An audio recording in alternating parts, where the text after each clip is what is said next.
Tap in, baby. Gotta show some respect to the game. What's up, guys? Chandler here with Rise Magic, and today I'm gonna give you some absolute gold, some extremely valuable information about how you can better routine your magic performances to actually get people interested for more than 15 seconds. I'm gonna go close the door. It feels like someone's watching us. Having a routine is extremely important to having a storyline and feel to your tricks and your presentation, so that you're not just going, hey, pick a card. Oh, you like that one? All right, you pick a card. All right, you pick a card. You want to have some variety. You want to actually have a storyline. You want to look like you know what you're doing, but at the same time, give that impromptu feel. You don't want to seem too rehearsed, all right? You want to be a little bit human. I'll get into it right now. There are 5 things that I want to go over in order that will help any magic routine be the best it can be. First, you need to prove yourself.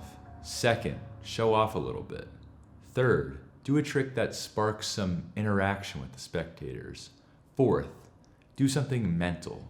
Violate their mind. It's really hard to hold my ring finger like that. Fifth, leave them with something, a memory, a leave behind. Leave them with something to remember the amazing performance they just witnessed. Following these 5 steps for your routine will ensure 2 very important things. 1, you're gonna have a lot of variety in your tricks. You're not just doing pick a card, pick a card, pick a card. And number 2 is very important for your nerves as a performer. If someone's asking, do this trick, do that again, you always have a storyline, way to navigate, so that you always know what's next in the performance, and you have an end. Having an end to your routine is extremely important. You would much rather leave people wanting more with an incredible finale than to them sit there and be like, when's this guy gonna finish up? So now I'm gonna help you actually build a routine with those 5 steps that I started with at the beginning. First, prove yourself. Here's what I mean by this. You go up to a group of people, they hire you for an event. The new people at the event, or the people you just walked up to, they don't know if you're good, okay? You are a magician, that's all they know. So you need to prove yourself, not so that you get rehired or something like that, just to hold their attention. You need to show that you're good at what you do, I would say within 60 to 90 seconds. One of my favorite tricks to prove myself is card to mouth. Everyone knows card to mouth, it's a classic in magic. What's great about card to mouth is it's super simple, all of you guys know it, I'm sure. But it gives me an opportunity to showcase my dexterity and card flourishing abilities while the card is sitting in my mouth, waiting to be discovered by them. And the trick is quick. The longest part about the trick is waiting for them to notice the cards in your mouth. You can draw that out as long as you want, depends on how aware they are. But this trick is a great way to immediately establish that I know what I'm doing. You could substitute this trick with other quick hitters. The most important thing is that you're keeping it at absolute maximum under 2 minutes. For number 2, now that you've proven yourself, it's time for you to show off. Show what you're best at. Do your best long trick. For me, this could be an ACR routine, right? Ambitious card routine. Speaking of routines, going through and showing off all my sleight of hand capabilities. This could mean the tens trick, one that I've done a ton on this channel, and I most recently on our Arizona video where I showed magic to pro athletes. By the way, thumbs up this video if you want me to do a tutorial on that trick coming soon. But at this point, showing off, that could mean your best sponge ball routine if you do stuff like that. I don't, but I would do a card trick that's a little bit more drawn out, a little more sleight of hand intensive. Basically, now that I have their attention, use that attention to show off some of your best work. That brings us to number 3, which is to spark interaction. So if we go through the routine, you've proven yourself, you've shown off a little bit, they've watched you do your thing for a little bit. Now for number 3, it's time to get them involved in a trick that you're doing. This is the close-up magic version of, do we have any volunteers in the audience who would like to come on stage? In a much smaller setting. Some tricks that I love that spark interaction is the tens trick that I was just talking about. People get to be involved in picking up packets. You could do some sort of gambling routine, like the 2-card Monty. You could take someone's ring and do a trick with their ring. There's plenty of different tricks you can do with someone's ring. You could lift their glasses. Anything that gets the spectators directly involved in the magic trick, because you've quickly proven yourself, you've shown off your sleight of hand, and just having them watch you do magic. For number 3, it's important in the routine to do a trick that they are involved in. And I gave you some examples of that. That brings us to number 4 in your routine, and that would be to do some magic tricks that could be considered mentalism. a mental routine. The reason I want this to be in your routine is, one, to give it some variety, because most magic tricks require props, right? You have your deck of cards, you have your sponge balls, you have your coins, you have your rings, your magic hat with a bunny coming out of it. Please don't do that.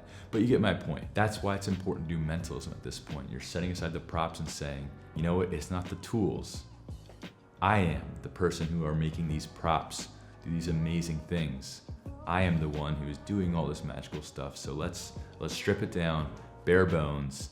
I'm gonna mess with your head. One of my favorite mentalism tricks is easily the invisible deck. And I know you guys could say, that's a prop. Yes, of course. But the way you present the invisible deck, it is entirely a mentalism trick to the spectators.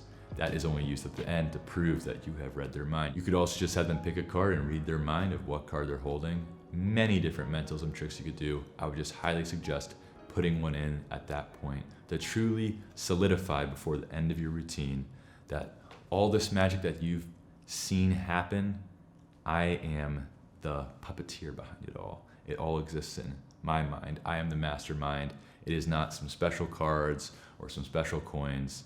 I'm the one doing it. That's the importance of mentalism. So before we wrap up this routine, you've proven yourself quickly, you've shown off, you've done interactive tricks, you've messed with their minds, and lastly, in the biz, this is what we call the leave behind. The leave behind really exists in every industry you could imagine. Let's say I'm someone who installs new windows in people's houses. I have a meeting with them and I'm like, you guys could really use some new windows, hit me up. Here's my phone number. But I want a brochure, something to leave them with that's like, here's our windows, here's our prices. It's the same thing if you're a magician. You want to end with a trick that leaves them with something, whether it's just a memory, a video, or a souvenir. A trick that I like to do to leave them behind with something is angle zero, which is the trick where you tear off a corner and it disappears and magically appears anywhere. I like to do this trick in a way where that torn corner ends up hopefully on their person, and that way you can say, you know what, just keep this souvenir, the torn card and the torn corner, to remember this impossible moment. Another thing you could leave them behind with is the kissing card trick, where hopefully you're not actually kissing your spectators. That's super cringy. Just please don't do that. Just do the whole like, oh, it's in my mouth, it's in your mouth. Anyway, that way they can keep a card with your signature on it. And then you could be like, oh, you know, I'll write my Instagram on it too before I give it to you. Something like that. This way your magic routine and show has a clear and concise ending. Okay, that's it, guys. Here, you know what?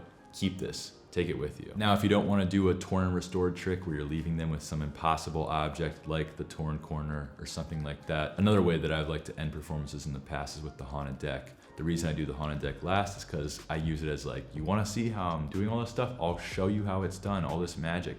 It's really just magic. Here, take out your phone, make sure you're recording this. Then everyone can take out their phone, do an Instagram story, do a Snapchat, and take a video of you levitating a playing card out of a deck and it's their card. That way their leave behind is their Instagram story or their Snapchat story or the video they saved on their phone, because now when they post it, they're gonna have all their friends blowing up and being like, WT fudge was that? Oh my gosh, who was that? And they'll reply and be like, that was this homie Chandler Henry from @RiseMagic. There you go. Not only have I taught you how to make your own magic routine, I also taught you how to grow on social media. Wow. I cannot believe I'm giving away this information for free. But I do it because I love you guys and I appreciate you. If you appreciate me back, be sure to thumbs up the video and hit subscribe. It does help the channel grow so I can sit here in this awesome studio and make more videos like this to pour more knowledge into your skull. I gotta stop saying that. Lastly, giveaway winners. I have not forgotten. Cannot believe it was 3 weeks ago where I was sitting in my car, not moved into the studio yet, thinking, wow, we just hit 80,000 subscribers. I gotta do a giveaway for the Sirius B playing cards, and what was the other one?